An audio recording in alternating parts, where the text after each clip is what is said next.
আমাদের সুন্দরবনের যে বিখ্যাত কেওড়া গাছ বলে, এই যে হচ্ছে সেই কেওড়া গাছ, সুন্দরবনের কেওড়া গাছ। সুন্দরবনের কেওড়া গাছে এই দেখো কেওড়া হয়েছে, দেখো এই হচ্ছে কেওড়া।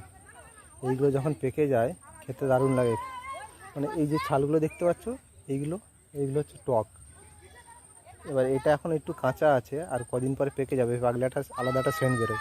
এটাকে লোক তরকারি রান্না করে খায়, টক খেতে মাছ দিয়ে রান্না করে খায় অনেকে। এই কেওড়া গাছ প্রচুর ভর্তি চারিদিকটাতে।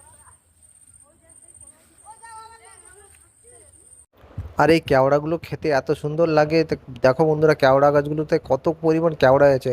এক একটা ডালে তো মনে মিনিমাম 8টা 10টা করে কেওড়া হয়েছে, আর কত বড় বড়, এখন ছোট ছোট আছে, এর থেকে আরো বড় বড় হবে। দেখো বন্ধুরা আমি একটা কেওড়া হাতে নিয়েছি, দেখো কত বড় কেওড়াটা।